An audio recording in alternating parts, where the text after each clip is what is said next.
Salut, bienvenue sur Mediapart. Le 23 juillet, Lucie Castet était désignée candidate du nouveau Front populaire à Matignon. Matignon, désormais occupé par Michel Barnier, issu de la droite LR, qui gouverne en alliance avec les macronistes, le tout sur surveillance de l'extrême droite. Est-ce qu'on aurait pu éviter ça? Quel avenir pour le NFP qui, 3 mois après les élections législatives, commence à craquer et dont bien des dirigeants ont désormais une idée en tête, l'élection présidentielle? Et quel avenir pour Lucie Castet? On va lui poser directement la question. Elle est notre invitée, c'est à l'air libre, l'émission en accès libre de Mediapart.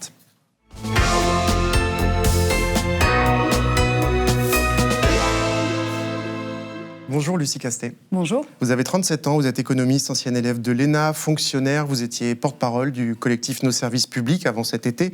Nos abonnés vous connaissaient avant, ils vous ont vu notamment sur ce plateau, pas forcément le grand public qui vous a découvert à ce moment-là. Vous n'avez jamais été élu, vous étiez une des voix de cette société civile dont la mobilisation a été décisive lors du second tour des élections législatives le 7 juillet, où la gauche unie est finalement arrivée en tête, ça nous paraît une éternité.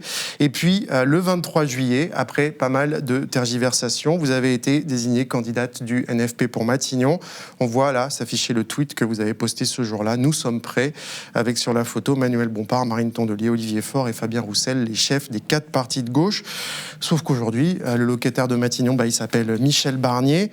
Aujourd'hui, vous êtes prête à quoi, pour reprendre cette expression « nous sommes prêts », et comment il faut vous présenter, ancienne ou future candidate à Matignon pour le NFP ?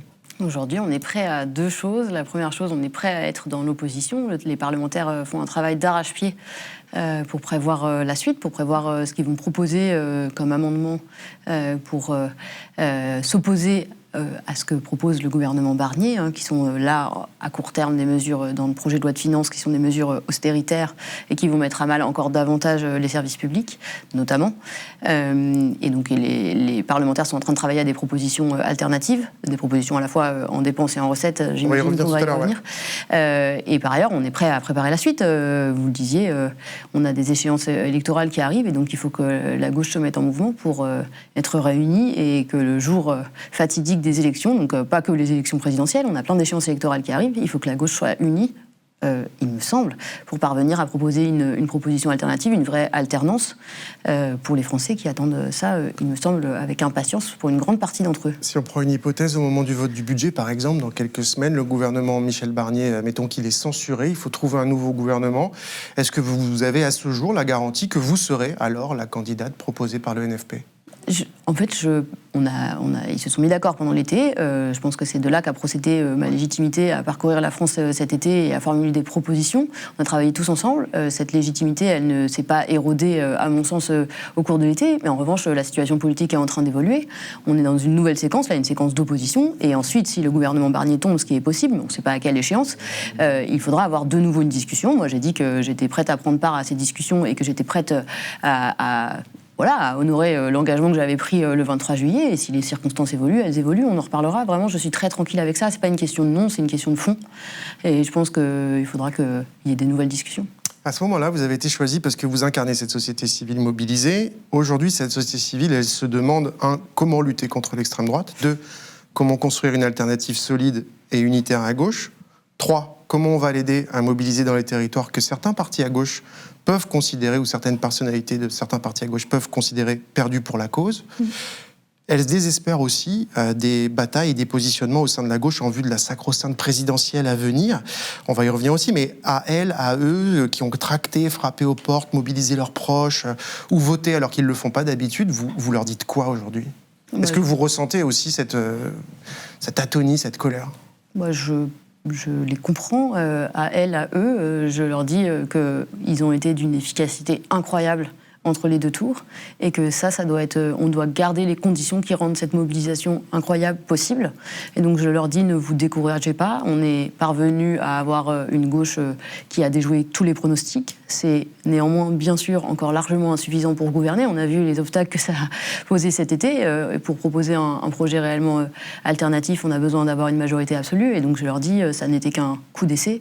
Il ne faut surtout pas se démobiliser, et il faut continuer à ce que tous les gens partout se mobilisent, parlent de politique, se mobilisent et aident les partis à construire un autre chemin. Ouais. Et je pense que c'est possible que la société civile continue à montrer ce chemin. Moi, j'y suis très attachée. C'est pas dans le courant de l'été que j'ai quitté la société civile, c'est ma légitimité, c'est pour ça que j'ai été désignée. Ouais. tous l'ont rappelé. J'ai toujours des discussions évidemment avec les chefs de parti, avec les parlementaires, mais j'ai pas abandonné mon étiquette société civile. Et donc je fais toujours partie de cette population-là qui attend beaucoup de la gauche et de ses partis. Et ces partis, justement, on voit bien depuis quelques jours, la question c'est le congrès à venir du PS et des écolos en 2025. C'est déjà la présidentielle. Plusieurs déclarations en ce sens ces derniers jours. Jean-Luc Mélenchon, éternel candidat naturel de LFI. François Ruffin qui s'y verrait bien. François Hollande et plusieurs autres figures social-démocrates que ça démange déjà. Est-ce que c'est ça qui va mobiliser l'énergie locale et militante du NFP? Est-ce que vous n'avez pas le sentiment que les partis politiques, aussi dans un contexte où l'Assemblée nationale va devenir plus centrale, finalement ont un peu oublié cette nécessité de tous les jours mobiliser cette énergie militante? Je pense que vous avez raison, c'est l'Assemblée nationale qui va être le centre des débats et qui va faire vivre la démocratie, et c'est une bonne chose. On l'a souhaité tout l'été, on l'a rappelé à beaucoup de reprises. Nous, on souhaite que l'Assemblée nationale joue tout son rôle. Emmanuel Macron avait conduit plutôt à son effacement, et donc c'est maintenant que l'Assemblée nationale reprend son pouvoir, et c'est très bien. Et donc je pense que le fait que l'Assemblée nationale redevienne un lieu central du débat démocratique va contribuer à mettre sur le devant de la scène les questions de fond, les débats d'idées, notamment autour du projet de loi de finances dont on parlait tout à l'heure, mais sur plein d'autres sujets aussi. Et donc je pense qu'il ne faut pas oublier que c'est aussi ça qui attend, vous en parliez tout à l'heure, la société civile, mais aussi globalement les concitoyens. Ils veulent comprendre quels sont les projets alternatifs qui sont en jeu et ce qui va changer dans leur vie concrètement. Et donc effectivement, moi, les querelles d'appareil, je pense que c'est pas ça qui doit être le centre de notre vie démocratique. C'est pas ça qu'attendent les Françaises et les Français. D'ailleurs, il n'y en a pas déjà un peu beaucoup là en ce moment, ces jours-ci, alors que justement un budget arrive qui est très austéritaire, on va y revenir. Mais enfin, il faut quand même vraiment dire que là, les députés sont au travail, ils sont en train et les députés, les sénateurs, sont en train de travailler à des propositions alternatives. Donc il y a des vraies discussions de fond au sein des partis, mais aussi entre les partis. Donc ça, il faut le saluer et il faut le rappeler. Les gens qui n'ont pas forcément conscience de toutes ces discussions-là. Oui, ça se passe aussi. Oui. Et oui, ce sont des discussions qui ont lieu. On parle de fond. Il y a vraiment des débats de fond qui sont très intéressants, avec des vraies discussions. Les partis font évoluer leur position en fonction de ce que disent leurs collègues des autres partis. Donc ça existe. Et je pense que c'est là-dessus qu'il faut se concentrer. En effet, les Françaises et les Français, ils attendent des débats d'idées, ils attendent des confrontations de points de vue, pas des confrontations de personnes. Et donc aujourd'hui, on a un socle électoral qui est entre, je dirais 25-28%. Si on veut gouverner, il ne faut surtout pas soustraire. Donc c'est là où il faut ajouter, parce que la gauche, il faut rappeler, est à son étiage le plus faible depuis plusieurs décennies. Voilà, et donc il faut construire un vrai projet alternatif qui donne envie aux gens de voter pour la gauche. Il faut répondre à leurs aspirations, expliquer en quoi la mise en œuvre d'un projet de gauche va changer la vie des gens, en mieux. Ouais. Et c'est ça l'enjeu pour les mois et les années à venir. Et donc c'est pour ça, moi, j'exclus personne à gauche. Je pense que c'est hyper important de se dire que l'objectif, c'est de rassembler le plus largement possible et pas d'être dans l'exclusive. Ouais, est-ce que vous parliez vous n'êtes pas député, ça va beaucoup se passer à l'Assemblée nationale. Est-ce que vous vous dites pas des fois que les partis politiques qui reprennent la main, la reprennent aussi pour les partis, ils existent dans la démocratie, ils sont très importants à l'Assemblée nationale. Il y a des échéances électorales, y compris présidentielles, qui restent encore en France, et on le déplore ici chaque jour à Mediapart, l'alpha et l'oméga de la vie politique française. Est-ce que vous dites pas parfois que les partis peuvent être juste tentés de vous sortir de la photo après être venus vous chercher en urgence parce qu'ils n'arrivaient pas à se mettre d'accord cet été? Je pense que les partis ont conscience qu'ils ne gagneront pas sans la société civile. Il peut parfois y avoir des réflexes de retour sur soi, notamment des moments où on doit changer la direction des partis, et c'est des réflexes un peu naturels, mais je pense qu'au fond, ils ont acquis la conscience du fait que la société civile est indispensable pour qu'un projet de gauche non seulement advienne, donc pour faire rentrer des nouvelles idées, parce qu'en fait... Parce que c'était la leçon du second tour? Je pense. Alors là, je disais à la fois pour faire rentrer des idées, donc produire du fond, ça c'est pas forcément la leçon du second tour. La leçon du second tour, c'est on ne gagne pas sans la mobilisation massive de la société civile, sans les forces militantes de la société civile. Et donc ça, je pense que les partis en ont pris conscience, et il faut que ça leur soit rappelé très fréquemment. Et je pense que la société civile est toujours là pour porter ce message-là. Et je pense qu'il faut surtout pas qu'elle abandonne. Et vous me demandiez quel message leur adresser, c'est ça, c'est n'abandonnons pas et restons des partenaires exigeants des partis, mais je pense que les partis sont prêts à l'être aussi. Ouais. Une petite question personnelle, vous étiez directrice avant cet été des finances de la ville de Paris. Là, vous êtes, si j'ai bien compris, j'ai lu un article de Libération en train de solder votre compte épargne-temps à la mairie de Paris. Exactement. Donc voilà. Alors, on apprend, Libération a expliqué que le directeur de cabinet d'Anne Hidalgo vous a demandé par SMS de quitter votre poste à la mairie de Paris le 26 août, c'est vrai ? On était arrivé à un accord commun sur le fait que c'était difficile que je reprenne mes fonctions dans exactement les mêmes conditions que celles d'avant l'été. Et donc nous sommes parvenus à un accord sur le fait qu'il fallait que je quitte mes fonctions. Et ensuite on a réglé ensemble les modalités pratiques du fait que je mette fin à mes fonctions à la direction des finances. Ouais. Et à la mairie de Paris, vous étiez en disponibilité du ministère de l'économie et des finances, qui est... Non, j'étais en détachement. En détachement. Moi, je suis une fonctionnaire de l'État. Voilà. Je suis sortie au ministère de l'économie et des finances. J'ai passé 7 ans et ensuite j'ai été détachée à la ville de Paris. Et donc là, à l'issue de la consommation de mes droits à congé, donc des congés que j'ai acquis à la ville, je retourne au ministère des Finances. Et donc je suis en discussion avec le ministère des Finances sur les conditions de retour. Est-ce que je prends les congés que j'avais acquis là-bas ou est-ce que je leur demande de me confier une nouvelle mission ou est-ce que je me mets en disponibilité parce que j'aurais trouvé un poste ailleurs. D'accord. Non, parce que je vous pose la question, c'est-à-dire qu'en fait, vous aviez une carrière personnelle avant tout ça. Oui. Et aujourd'hui, ça rejoint ma question de est-ce que là, voilà, vous dites pas parfois que les partis vous laissent en race campagne, vous débrouillez sur votre situation personnelle, après vous êtes venu vous chercher, et puis en disant ah mais en fait maintenant c'est nous qui reprenons le jeu. Non, j'ai pris mes responsabilités le 23 juillet quand on m'a demandé de remplir cette mission. Je pense que je l'ai remplie avec beaucoup de bonne foi, de volonté et de sens des responsabilités. Les partis ont été pendant l'été des partenaires très fidèles et maintenant on échange quotidiennement sur la situation politique. Je me concentre quand même beaucoup dans mes discussions avec eux sur la situation politique et pas tellement sur mon cas personnel. Mais voilà, j'ai... Non, mais je parle du cas personnel, parce que pour moi, il peut éclairer le comportement aussi de ces partis dont on parlait. Juste parce que toutes sortes de chiffres ont circulé, y compris de fausses informations que vous avez démenties. Qui paye vos déplacements et vos collaborateurs ? Et est-ce que vous êtes personnellement rémunéré par le NFP ? Il y a eu énormément d'articles à ce sujet, donc je vous pose la question clairement.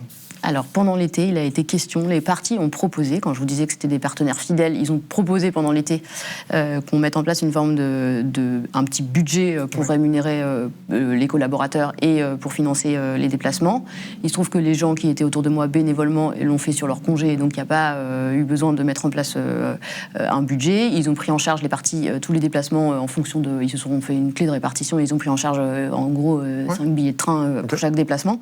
Je n'ai personnellement été jamais rémunéré par les partis. C'est important de le dire, parce qu'il y a eu des chiffres qui ont circulé. Oui. Bon, ça a été démenti depuis. Hein. Il y a eu un article, je crois, de Libération qui avait bien expliqué les choses. Le budget, la proposition de budget qu'avait formulée un des partis pour les autres, au titre de tous les partis, n'a pas été activée. Donc c'est une proposition, c'est une sorte de... ça a été appelé devis dans la presse pendant l'été. Ça n'a pas été activé, donc personne n'a été rémunéré.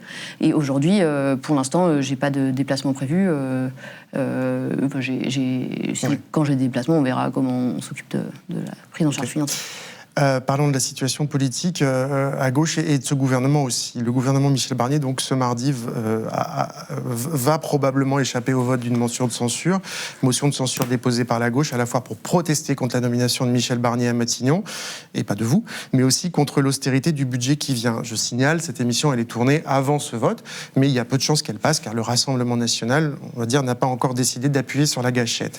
Est-ce qu'il n'y a pas quand même, et je pose la question à celle qui était en situation d'être la candidate du NFP à Matignon, une absurdité totale aujourd'hui, 3 mois après, à se retrouver avec un gouvernement d'alliance LR et macroniste placé sous surveillance de l'extrême droite, alors que l'élection législative, c'était un front républicain. Si, je partage totalement cette analyse. C'est extrêmement problématique et je pense que c'est une forme de dévoiement de l'esprit de nos institutions et de notre démocratie. Je pense que personne ne le comprend, y compris des gens qui ne sont pas particulièrement des électeurs de gauche. Je pense que ce à quoi a joué Emmanuel Macron tout l'été, puis ce qu'il a mis en place à l'issue de l'été, après des mois de consultations qui en réalité n'en étaient pas vraiment, ça crée une situation qui est incompréhensible et qui crée surtout un précédent que je trouve extrêmement dangereux pour la suite. Et donc oui, je pense que notre démocratie aujourd'hui est abîmée. Les gens ne comprennent pas la situation. Ils ont l'impression qu'ils se sont mobilisés, qu'ils sont allés voter, qu'on leur a demandé à la veille de l'été d'aller voter alors que c'était pas prévu, qu'ils y sont allés. Enfin, on le sait tous, les gens se sont déplacés aux urnes. Et donc aujourd'hui, ils ont l'impression que leur choix n'a pas été entendu, que la démocratie n'a pas eu de sens à ce moment-là. Et donc on est dans une situation extrêmement problématique. Et là, c'est pas une question de coloration politique, c'est une question de respect du fonctionnement des institutions et de l'équilibre démocratique de notre pays. Et donc je pense que c'est vraiment très problématique. Et encore une fois, c'est pas seulement les responsables de politique de gauche qui pensent ça. Et ça, je trouve que c'est important de le dire. Il y a des gens qui sont très attachés à nos institutions républicaines, qui ne pensaient pas nécessairement qui n'ont pas voté pour le nouveau Front populaire, qui aujourd'hui sont inquiets de la situation. Comment on aurait pu faire mieux ? Est-ce que déjà, par exemple, vous vous dites pas, parce qu'à l'époque, vous étiez pendant 15 jours, là, quand le NFP hésite sur un nom, Huguette Bello, non, finalement, les socialistes et les écolos sont pas très clairs sur le sujet, on sait pas très bien s'ils en veulent ou pas, et puis finalement, derrière, c'est le nom de Laurence Tubiana, et là, c'est cette fois-ci LFI qui n'en veut pas. À ce moment-là, est-ce qu'on n'a pas un peu perdu l'énergie, finalement, qui aurait pu être nécessaire ? Pendant ces 2 semaines-là, j'étais dans la même situation que vous, j'étais dans la même situation que tous les électeurs de gauche qui avaient voté à gauche et qui attendaient beaucoup des partis réunis. J'étais aussi dans la société civile mobilisée, vous l'avez rappelé tout à l'heure. Moi, j'ai beaucoup travaillé pour décrypter le programme du Rassemblement national et en particulier le volet économique de son programme. Donc moi, effectivement, je me suis arraché les cheveux en lisant les journaux et en regardant la télé, en me disant mais ils vont vraiment pas parvenir à trouver un nom. Donc qu'est-ce qu'on aurait pu faire mieux ? Probablement qu'ils auraient pu trouver un nom plus rapidement, en partant du fait que c'était compliqué de trouver un nom qui était issu de l'un des leurs au départ. Et je trouve que c'est intéressant, et je dis pas ça parce que c'est moi, mais je trouve que c'est intéressant l'idée de se tourner vers la société civile. Ça fait écho à ce qu'on se disait tout à l'heure. Je pense que la société civile est désormais un acteur incontournable aux côtés des partis. C'est une sorte de compagne de route des partis. Ça doit plus cesser. Ça doit être une nouvelle forme d'association entre les partis et la société civile qui perdure pour construire les échéances électorales à venir. Et donc peut-être on peut se dire que ça aurait été intéressant qu'ils arrivent à se mettre d'accord plus vite sur une personne issue de la société civile, aussi pour le message que ça renvoie à cette même société civile qui s'est mobilisée et qui en attend beaucoup. Et après votre désignation, depuis des semaines, en tout cas, il y a un discours politique à droite, alors les macronistes, un discours médiatique aussi très présent, et un discours politique de sociodémocrates revendiqués qui ne se prive pas de critiquer à la fois le NFP, et notamment l'alliance avec Jean-Luc Mélenchon, pour les socialistes notamment, ou Raphaël Glucksmann, disent que s'arrimer donc à LFI, Jean-Luc Mélenchon, c'était une erreur, que aussi, au soir du second tour, Jean-Luc Mélenchon dit le programme, rien que le programme, que c'est ça qui fait que finalement cette alliance reste solidifiée, mais que derrière c'est ça qui empêche des personnalités de gauche, par exemple, d'entrer au gouvernement. Le cas de Bernard Cazeneuve est beaucoup cité. Bernard Cazeneuve qui dit, qui est quasiment dans le monde, qu'il a fait preuve d'une excommunication du NFP à ce moment-là.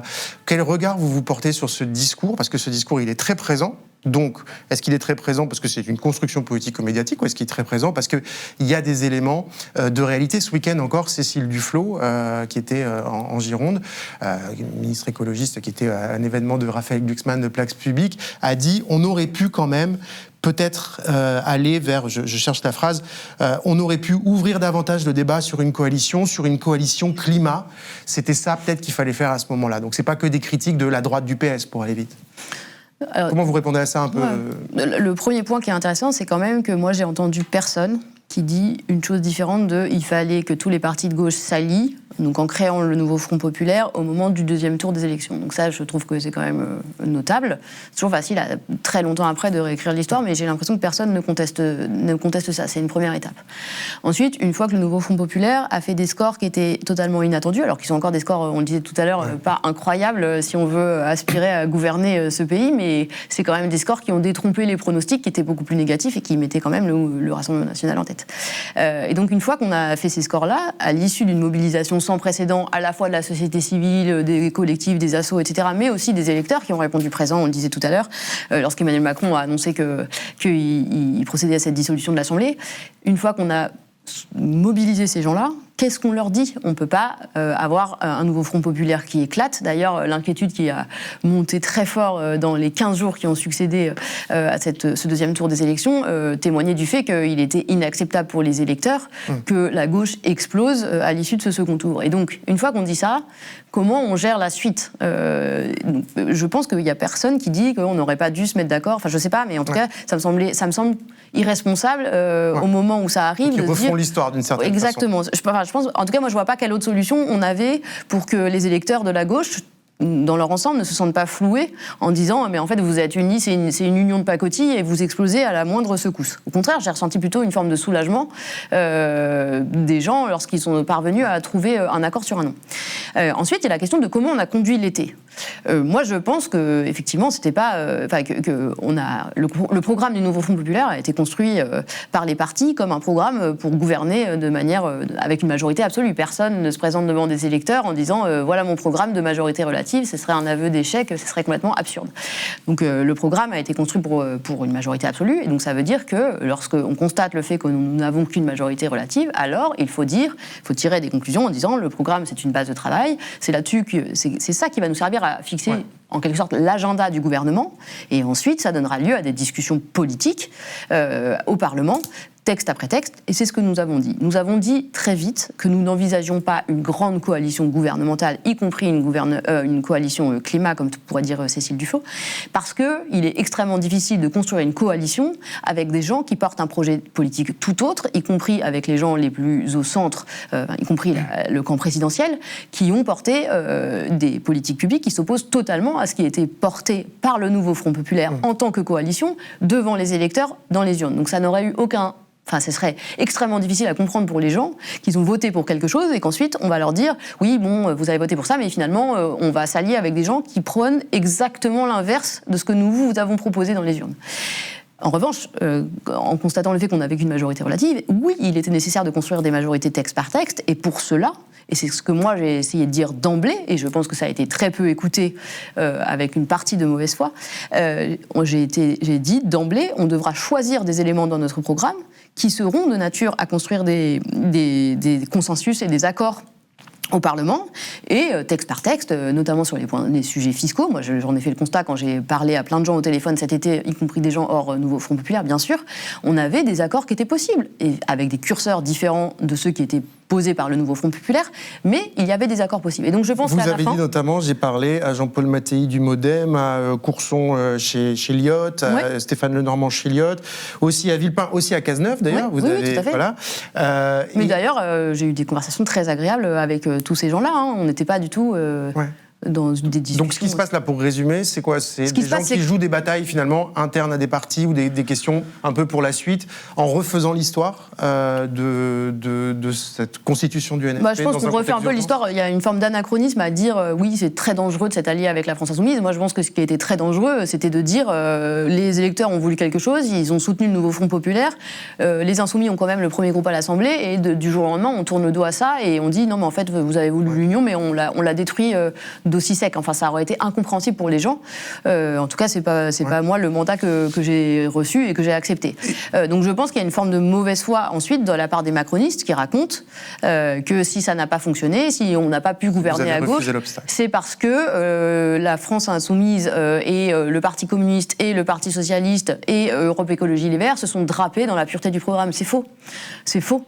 Il y a eu cette intervention de Jean-Luc Mélenchon juste après les résultats, et ensuite nous n'avons eu de cesse de rappeler le fait qu'il faudrait faire des compromis, bâtir des accords texte par texte. Et d'ailleurs, on a fait signer à tous les présidents de groupe à l'Assemblée et au Sénat, enfin, ils l'ont signé, c'est pas un accord obtenu par la force, ils ont signé un texte, une lettre adressée à tous les parlementaires pour dire « nous ferons des compromis et nous irons trouver des accords ». Je n'ai vu que très peu de commentaires de ce courrier dans la presse. Et donc, je suis étonnée du traitement qui a été fait de ces mains tendues. Ça vous agace ? Ouais.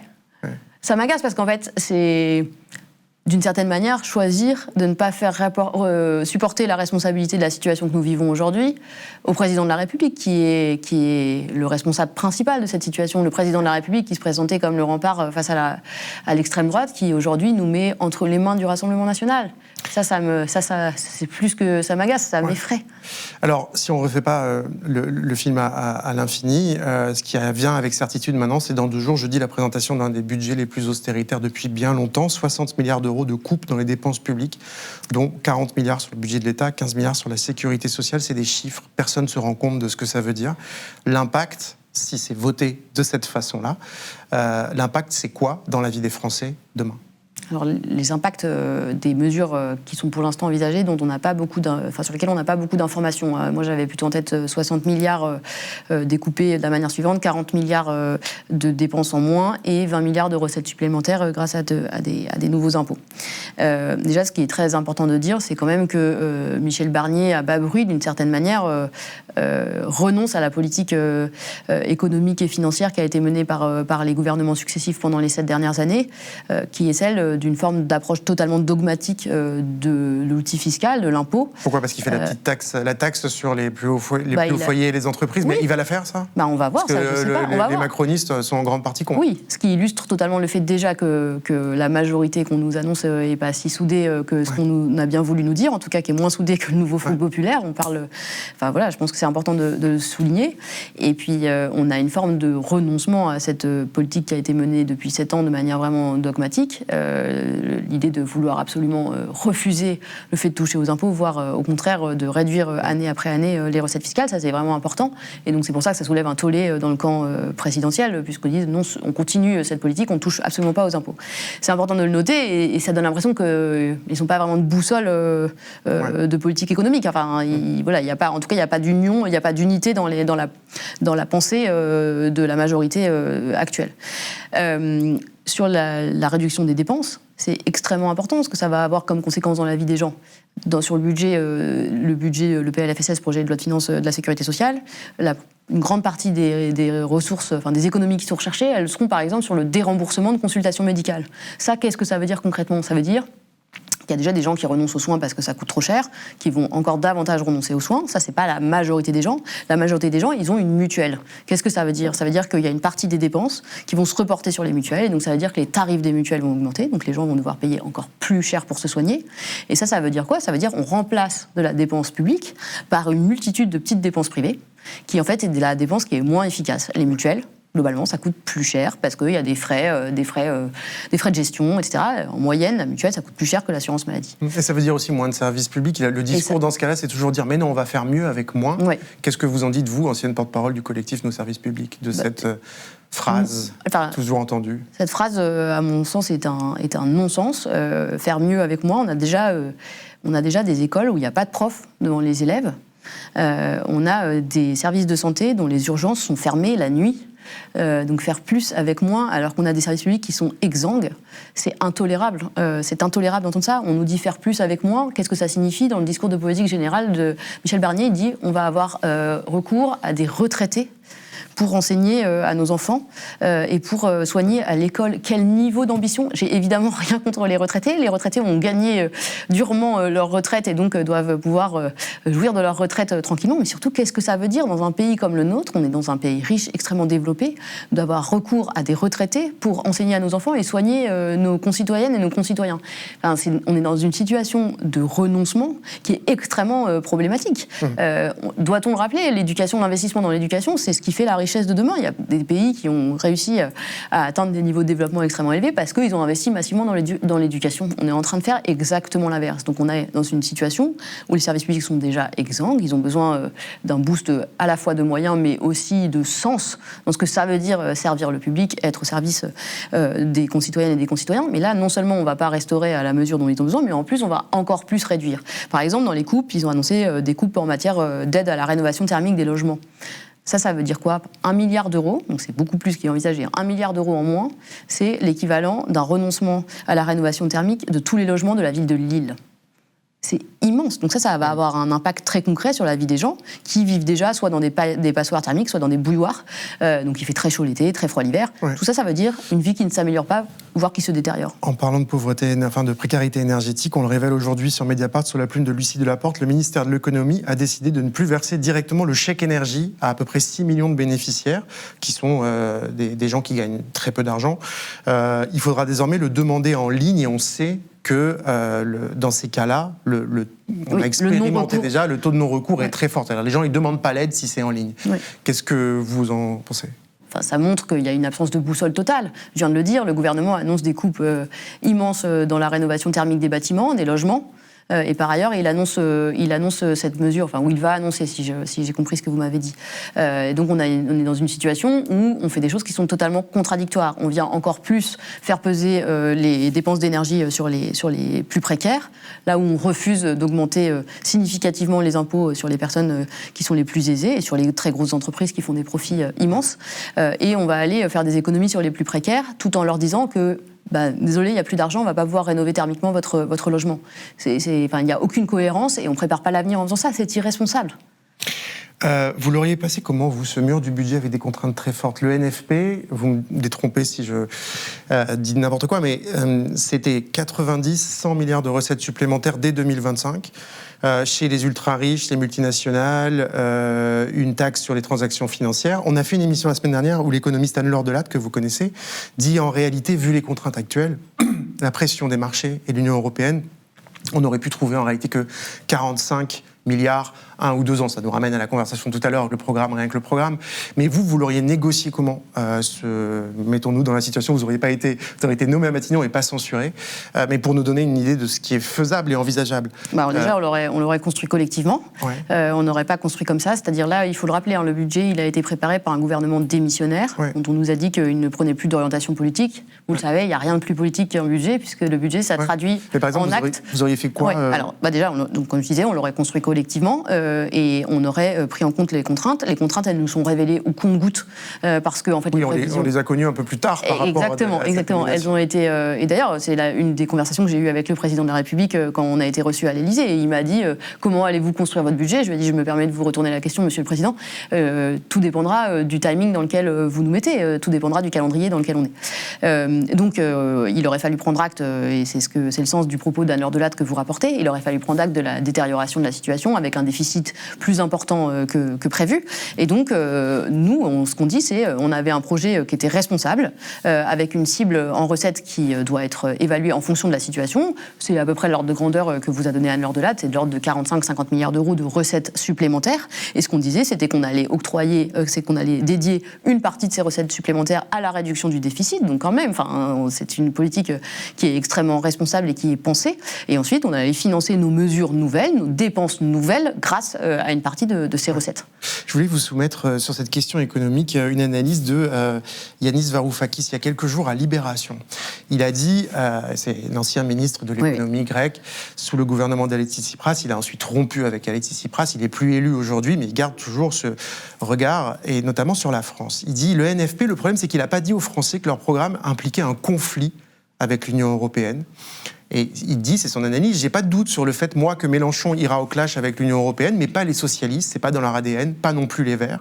Alors, pourquoi ils ont signé un programme commun qui nécessite un conflit qu'ils ne sont pas prêts à avoir? La question c'est, et donc il dit, c'était un mariage de convenance, le NFP, avec des gens qui en fait fondamentalement sur les questions économiques, à un moment allaient diverger. Qu'est-ce que vous pensez de ça en tant qu'économiste, puisque c'est les questions majeures, c'est-à-dire comment on traite une question budgétaire tendue, et qu'est-ce qu'on ouvre comme nouveaux espaces, comme nouvelles recettes, qui font aussi que la France ne se fait pas directement attaquer par les marchés au bout d'une journée? Bon, déjà, le premier point à dire, je pense que, et c'est intéressant, je pense que vos auditeurs le savent, mais la France est aujourd'hui dans une procédure de déficit excessif qui a été ouverte par Bruxelles, qui est le fruit direct de la politique économique menée par les gouvernements successifs depuis 7 ans. Donc la situation actuelle, elle est créée par la politique économique qui a été menée et qui est donc manifestement, il faut le déduire, un échec. Ensuite, la question d'être en conflit avec l'Union européenne, je trouve que c'est simpliste comme approche. Il y a déjà une approche à court terme qui est celle de dire, dans une procédure de déficit excessif, la Commission, qui est souvent caricaturée, ne dit pas il faut présenter un plan à 3 mois de réduction des dépenses. Ils donnent des délais plus longs. Ils donnent des délais il y a plusieurs années. Et surtout, ils ne disent pas qu'il faut absolument toucher uniquement aux dépenses. Ils disent aussi, ils nous laissent la possibilité de toucher à nos recettes. Et c'est ce que le nouveau Front populaire proposait. Et donc en ça, c'est pas du tout en contradiction avec ce que demande la Commission européenne. Il ne faut pas caricaturer les positions de la Commission européenne. Oui, je pense qu'on peut dire que idéologiquement, la Commission européenne serait plutôt encline à recommander une baisse des dépenses plutôt qu'une augmentation des recettes. Mais oui, mais rien n'interdit. François Hollande, par exemple, a un peu abandonné au début de son quinquennat l'idée de cette bataille. Et c'est ça qu'on reproche beaucoup à la gauche. Oui, mais il ne faut pas caricaturer la position de la Commission européenne. La Commission européenne, elle est prête à un dialogue si on met en place des politiques qui sont pensées intelligemment et qui peuvent avoir comme implication d'augmenter nos recettes. Et donc, elle n'est pas du tout hostile. Elle n'a pas les moyens, ça n'est pas dans ses compétences de dire exactement, explicitement, comment la France doit changer la situation de ses finances publiques. Ensuite, il y a une question qui est de long terme, c'est est-ce qu'il faut considérer que le pacte budgétaire actuel, que les règles budgétaires de l'Union européenne sont parfaites ? La réponse est non, et je pense que personne ne vous dira qu'elles sont parfaites. Elles sont le fruit de discussions et de compromis. Le pacte de stabilité et de croissance a été récemment modifié. On est très loin de la proposition initiale de la Commission européenne, moi, qui me semblait plus adaptée. Il y a eu énormément de discussions, notamment sous le poids des États qu'on appellerait frugaux, qui sont contre, plutôt par principe, la dépense publique. Voilà. Exactement. Et donc, je pense que ce pacte est encore améliorable. Donc il y avait des marges, c'est ça que vous nous dites. Il y a des marges à court terme et ensuite il y a des marges à plus long terme. Il faut renouer le dialogue avec l'Union européenne, enfin avec les partenaires de l'Union européenne pour prévoir des règles budgétaires qui permettent notamment davantage d'investissements en faveur de la transition écologique. Et ça, il y a énormément de gens qui le disent. Mario Draghi qui dit qu'il faut changer la manière dont on investit et qu'il faut penser à la transition écologique. On ne peut pas dire que ce soit exactement un gauchiste. C'est un peu enterré aussi. Oui, mais bon, on a le rapport Pisani-Ferry-Mahfouz qui dit la même chose. Voilà, et donc la question, c'est pas de s'abstraire. Vous dites qu'on aurait pu faire différemment et qu'on aurait pu, de fait, le faire concrètement différemment. Voilà. Oui. Par rapport à la discussion. J'ai encore 2-3 questions à vous poser, quand même, parmi les débats au sein des gauches. Ces derniers temps, bataille entre deux personnes, Mélenchon-Ruffin, mais qui sont aussi des batailles de stratégie, au-delà des noms d'oiseaux et des révélations faites dans des livres, etc., et des phrases prêtées à l'un à l'autre. La question de stratégie électorale, c'est-à-dire quel est le public, quel est l'électorat, est-ce qu'il y a des électorats qu'on doit cibler, des électorats auxquels on doit renoncer, la question de la France des quartiers populaires, de la France rurale, de la France périurbaine, cette idée, voilà, il y a une partie de la France qui vote RN, bon bah voilà, qu'est-ce qu'on en fait, et qu'est-ce qu'on en fait politiquement dans une gauche à 30%, c'est important de se poser la question pour les échéances futures. Est-ce que pour vous, ces débats, ils sont stratégiques et importants, ou trop traversés par des questions personnelles qui, du coup, font que le débat n'est pas vraiment mené, ou est-ce qu'ils sont en fait complètement réglés par le fait que, oui, pour retrouver le pouvoir, un jour, la gauche, quelles que soient ses configurations, devra retrouver une assise électorale beaucoup plus importante dans tous ses électorats? C'est une question très compliquée. Je pense qu'on ne peut pas considérer que des échanges interpersonnels suffisent à épuiser le débat sur à qui la gauche doit s'adresser. Moi, je pense qu'il faut abandonner aucun électeur. Je pense qu'il faut, si on parle des électeurs RN, je pense qu'il faut acter le fait qu'il y a une grande partie des électeurs RN qui sont mus par des idées racistes et qu'il ne faut pas le nier. Néanmoins, une fois ce constat fait, ça ne veut pas dire que, d'une part, on ne lutte pas contre les idées racistes. Il faut lutter corps et âme contre les idées racistes, c'est extrêmement important et c'est la responsabilité de la gauche de le faire puisque manifestement, une partie de la droite a abandonné ce combat et donc la responsabilité est encore plus forte sur les responsables politiques de gauche et aussi sur la société civile. D'autre part, une fois qu'on a dit ça, ça ne veut pas dire qu'il y a d'autres facteurs qui conduisent les gens à voter pour le Rassemblement national. Et là, il y a beaucoup de facteurs qui sont en lien, notamment avec leur position sociale objective et notamment la question du délitement des services publics, du sentiment d'isolement, voire d'une absence d'écoute totale de la part des dirigeants qui sont imaginés comme décidant tout depuis Paris, etc. Et ils voient parfois la gauche comme produisant essentiellement du mépris sur leur mode de vie, sur qui ils sont. Ouais, et donc ça, il faut l'entendre. Et la gauche renouera pas avec le pouvoir et l'exercice du pouvoir plein sans aller parler à ces électeurs-là. Et donc je pense qu'il faut avoir des positions qui sont complexes et nuancées sur ces sujets-là. Il ne faut pas du tout se voiler la face sur le fait que le discours raciste gagne du terrain en France. Mais pour autant, ça ne doit pas contribuer ou conduire à mépriser tout un électorat qui se tourne vers le Rassemblement national. François Hollande a dit au quotidien belge le soir, alors François Hollande qui veut aujourd'hui dans certains médias, qui a décidé qu'il fallait un congrès du PS en 2025 et que Olivier Faure pourrait plus être le premier secrétaire du Parti socialiste à cause justement de son alliance avec Jean-Luc Mélenchon. Parenthèse, François Hollande a dit au quotidien belge le soir, 2027 sera la confrontation des gauches. Est-ce que ça doit être la confrontation des gauches? Parce que s'il y a deux candidats ou plus de différentes gauches en 2027, est-ce que c'est pas juste la clé pour le Rassemblement national? Emballer, c'est peser, voilà, c'est même pas la peine de se poser la question. C'est ce que je disais au début de notre émission. Moi, je pense que la gauche a un socle électoral qui est assez faible et donc l'idée, c'est qu'il faut étendre ce socle électoral. Et donc, c'est pas en excluant des gens à gauche qu'on va étendre ce socle électoral. Donc moi, vous le savez, je suis une fervente défenseuse de l'union des gauches, mais d'une union des gauches très large, c'est-à-dire sans aucune exclusive, ni à gauche de ce spectre-là, ni à droite de ce spectre-là. Et donc je pense que tout le monde doit se parler, qu'il est sain aussi d'avoir des désaccords de fond, que ces désaccords doivent pouvoir être traités. Et il y a des alliances de gauche qui ont très bien fonctionné dans l'histoire, en France, mais aussi à l'étranger, où on ne renie pas certaines formes d'identité propres à certains partis. Ça existe, il y a des différences, il faut les assumer.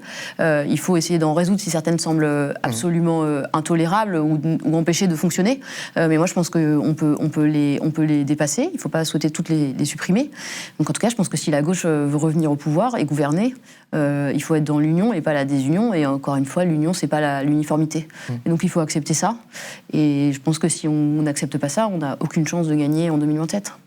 Une toute dernière question. Vous avez fait l'expérience d'une visibilité médiatique très très grande en très peu de temps. Et après votre désignation, vous avez parlé de vous et au cours dans une phrase à Paris Match. Alors bon, hebdomadaire où il y a souvent des politiques comme ça qui parlent de leur vie privée. Déjà, bon, qui est aussi la presse Bolloré. Donc déjà, ça m'intéresse de savoir pourquoi Paris Match, parce que bon, vous auriez pu le faire à Mediapart ou ailleurs. Vous avez dit que vous étiez lesbienne, que vous viviez avec une femme, que vous aviez un enfant avec cette femme. Voilà, vous l'avez en passant finalement dans un portrait sur vous. Beaucoup de gens, alors notamment dans les médias d'extrême droite, mais pas seulement, ont dit « mais on s'en fout de sa vie privée ». Est-ce que vous pouvez expliquer à celles et ceux qui nous regardent pourquoi, en fait, non, on s'en fout pas ? Ce que je pense personnellement qu'on s'en fout pas, mais est-ce que vous pouvez nous l'expliquer, puisque à chaque fois qu'on fait des articles sur une personne qui fait son coming out, même en passant dans un article... on s'en fout pas parce que vous me posez la question. Ça montre qu'on s'en fout pas. Moi, ce que je trouve vraiment très notable dans cette histoire, c'est que j'avais eu vent que certains journalistes cherchaient à poser des questions sur ma famille, mon enfant, comment il avait été conçu, etc. Et donc, ça m'était difficilement acceptable. Et donc, j'ai décidé de parler de ma famille d'une manière très sobre, mais quand même de le dire dans mes termes. Et il se trouvait que dans le déplacement que nous avions prévu pour visiter l'usine de Duralex, qui a été reprise en coopérative, un journaliste de Paris Match nous accompagnait, donc on a décidé de le faire dans ce cadre-là. Parler à Paris Match, c'est aussi, pour répondre à votre question, c'est aussi parler à des gens qui regardent pas Mediapart, pour être schématique. C'est des gens qui ont pas forcément, qui sont pas forcément les gens qui écoutent le plus la gauche, et je trouvais que c'était aussi important de pouvoir dire ça, parler de ma famille et de la forme de ma famille dans un magazine comme ça, aussi parce qu'il y a plein de gens qui se posent des questions sur leur vie et sur le fait d'assumer leur identité, qui lisent ces magazines-là. Je pense que tout le monde se pose ce type de questions un jour dans sa vie lorsqu'on est confronté à la situation. Mais vous avez dit dans Le Monde, dans un article ce week-end, en fait, tout le monde dit on s'en fout, mais en fait, non. On voit bien qu'on s'en fout pas. Et ce qui est marrant, c'est que moi, j'ai écrit, il y a une phrase dans ce portrait qui est très long, qui parle de mon enfance, de mon goût pour le sport, de mon engagement politique, etc. Et il y a une phrase qui dit quelque chose comme je veux protéger ma compagne et notre enfant, mais aussi pouvoir dire qui je suis, quelque chose comme ça. Et la seule chose qui en a été retenue, c'est Lucie Casté fait son coming out et parle de sa vie sexuelle. Mais je ne parle en aucun cas de ma vie sexuelle, je mentionne l'existence de ma famille. Donc ce qu'on voit dans Parlez de vous, comme plein de gens parlent de... Ce qu'on voit dans la presse et sur les réseaux sociaux, c'est que quand on est en couple homosexuel, parler de sa famille, c'est parler de sa sexualité, et lorsqu'on est en couple hétéro, ça ne fait absolument aucune espèce ça n'a aucune espèce d'importance. Quelque chose qui m'a un peu marqué, c'est quand même le tweet de Nathalie Loiseau, députée européenne En Marche, macroniste, qui dit quelque chose comme de mon temps, on protégeait sa vie privée. Elle a quand même fait tout un portrait dans le Paris Match avec sa famille, le truc que moi je n'ai pas fait du tout. Évidemment, c'est pas du tout comme ça que je conçois l'engagement politique. Et beaucoup de gens ont réagi comme ça en disant on s'en fout de sa vie privée, mais moi j'ai pas du tout étalé ma vie privée. Donc voilà, je pense qu'il y a encore... juste parlé de vous. Oui, exactement. Et très sobrement, et vraiment en deux mots. Ouais. Donc ça, c'était assez notable. Moi, ça m'a un peu étonnée. Mais ça montre qu'il y a encore des luttes de ce côté-là. Merci beaucoup, Lucie Casté, d'être passée par Mediapart. Cette émission, vous le savez, vous qui nous regardez, elle est en accès libre possible grâce à vos abonnements. Donc si vous le pouvez, abonnez-vous à Mediapart. À jeudi.